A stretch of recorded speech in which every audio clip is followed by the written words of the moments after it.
Hey, what's going on? Keith from Trigger Happy. Going to talk about medical supplies and things that you need to have in your home or in your go bag in the event that a disaster or crisis happen. Most of us are probably never going to be in a situation where we need to save a life, including our own. However, I can speak from personal experience in that I have had to save my own life. And a brief story of what happened: when I was in high school, I was hunting with a friend, and he had a negligent discharge of his 12 gauge, and it struck me from about 4 feet away with double-aught buck in my left leg and essentially destroyed my left leg. And while he went and got help, I had the know-how or the training, so to speak, to apply a tourniquet, save my own life while help arrived.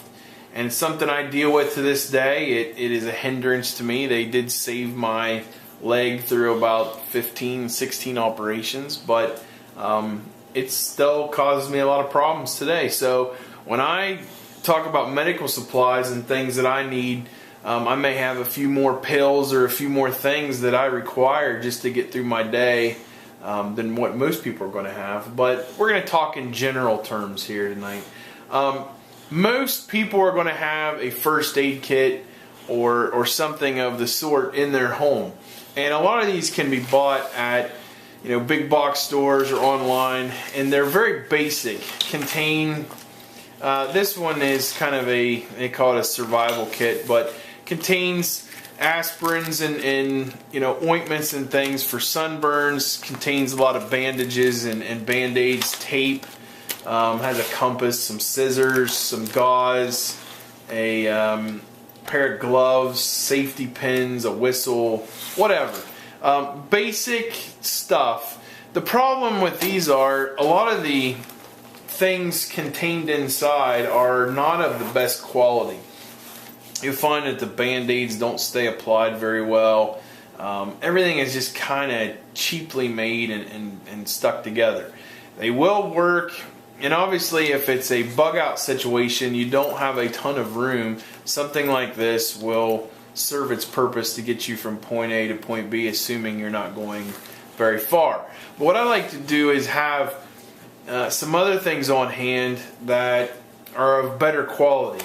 So, in the pack you're going to find a lot of bandages, bandage rolls, sterile pads, but I would prefer to buy things like these from your name brand stores. There's your Rite Aid. Buy different size pads.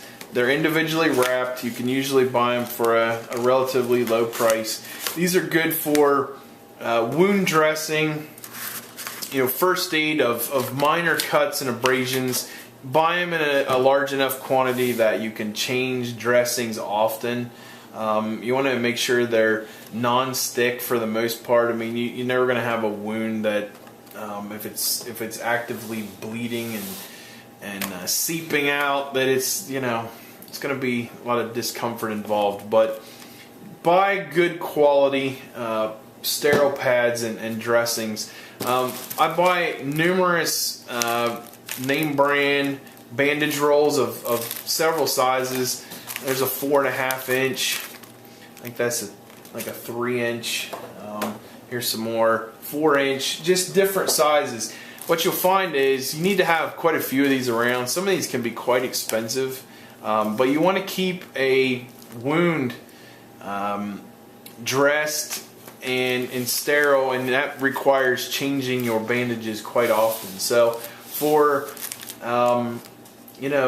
whatever you might run into, whether it's a large cut or even an open wound from a broken bone, God forbid, a gunshot, a puncture wound, something like that, you need to have enough of these type of supplies on hand to get you to help as soon as possible. But those will do the job in a pinch, and they're better than what you're going to find in a kit like this. Some other things that I like to have on hand, foot sprays, foot powders, things like that.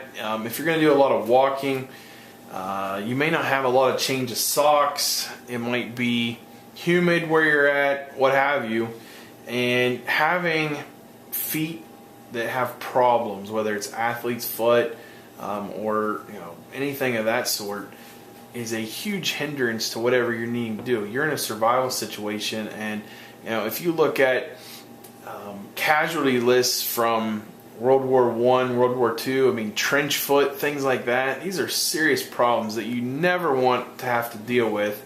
So just having foot sprays, foot powders is something that a lot of people don't really think about, but is absolutely essential. We do buy a lot of these type antibacterial wipes. In a crisis situation, water is always at a premium, but staying moderately hygienic is pretty important, and having things where you can take kind of a dry bath, whether it's just the essential parts basically, but keeping clean and whatnot is good for morale, and it's certainly good for your overall outlook and what you're doing. So having a good supply of these on hand. There's lots of different brands. You can use baby wipes. They make a lot of moist wipes for toilet paper and things like that. Those work fine for that sort of application. So always have some of these on hand.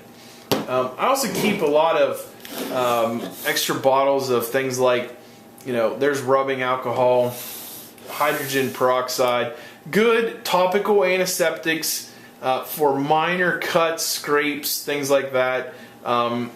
Peroxide can be used as an oral antiseptic also.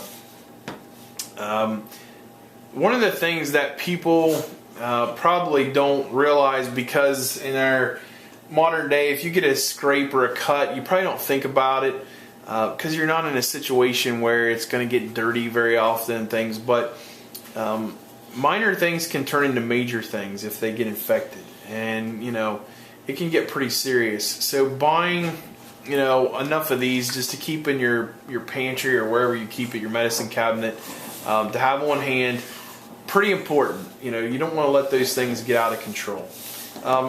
Some other things that, here's some tape and scissors. You need to have some of this, again, for the wound care and things like that. I buy a lot of these cheap bottles of, these are labeled headache relief. They're acetaminophen, which is Tylenol, and aspirin combined, and caffeine. It's a headache relief. But you could buy these in bulk. There's 100 tablets, and I probably paid like $2 or something like that for these. I keep probably 6 or 7 bottles of these around. They're cheap enough that I don't care if they go bad. But again, these are probably a year old, and they expire a year from now. So 2-year shelf life. If they go bad, I'll still keep them for a while. They still have some strength to them even after they expire. But keep some basic aspirin, Tylenol, things like that around. You're going to need it. Prescription medications. I keep old prescriptions even. I certainly wouldn't recommend to anybody that you keep narcotics or anything like that around if you don't use them. But, I will keep, there's some old antibiotics that I did not take. They're probably expired. These were prescribed a while ago. But I'll keep them around for a while. You never know when you're going to need these. Again, over time, their effectiveness does tend to wear off somewhat. But having 10, 15, 20 pills that I didn't take as an antibiotic around could be a lifesaver at some point. I might have shared in previous videos that my wife dealt with thyroid cancer. So she has no thyroid, and your thyroid, not having a thyroid is not going to kill you immediately, but she does have to take Synthroid, which is synthetic thyroid, whatever it does, and it does a lot of things. So what we do is when she gets her medication filled, we'll always try to fill it on a 90-day fill, so we at least have a decent supply of stuff around. But when she doesn't have a thyroid, she has to have her levels checked quite often. So they tend to change her dosages a lot. So we never throw the old pills away. because again, you never know when you're going to need it, and this is a life-saving necessity. This is an absolute necessity for my wife to have these pills. So we'll keep her old pills around, and God forbid we ever need them, but we have something at least that we can use. Feminine hygiene, tampons, whatever you need. You need to have a supply of those around.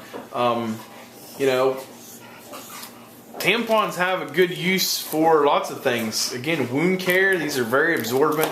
You need to have some of those around. You know, we live in a society where if you need something, you go get it the day you need it. If that comes to an end, this is a problem you do not want to have to deal with. You don't want to be caught off guard. So have a supply of those around. Condoms, another thing that have multiple uses in you know, a crisis situation. A, you can use them obviously. B, you can trade them. You know, people gonna need this stuff, believe it or not. C, they're water resistant. You can put things in these and keep them watertight for the most part. Whether it's obviously you don't probably want to buy the lubricated kind, but you could keep matches, you could keep important documents. They'll work. I mean, in a pinch, you'd have some of those around. Also, something I don't have out here is good thing to have vodka. You know, whether you're a drinker or not, buy a bottle of cheap vodka with a relatively high proof. It's a good antiseptic. Again, it can be bartered or traded. Good for, you know, it's a mouth rinse, things like that. You can buy vodka for very cheap, and you know, something good to have. So just some things to take into account. Probably the most important thing is that I would take away from this. Don't rely on this kit. This is the absolute most basic thing you can have. If you have this and nothing else, you're going to be in a world of hurt, because a minor cut could end up being life-threatening down the road, and this is not going to save your life for very long. So think about adding to your first aid kit. It's even good to look into large trauma kits. They're not expensive for the most part. You might have $100, $150 in a decent trauma kit, and take a first aid class. You know, the situation that I had in a crisis situation, I almost certainly would have died. I mean, I took a lot of work to get my life saved for one, and back on the mend. You know, but even a minor thing, when the power's out and there's nobody to call, you need to be prepared to take care of yourself. You're on your own, and whoever you're with, that's who you got. So just some things to think over. It's Keith from Trigger Happy. Hope you're enjoying these videos. We'll keep trying to churn them out when we can. Give us your ideas, some things that you're doing on the medical side, and we'll go from there. We'll see you next time. Thanks.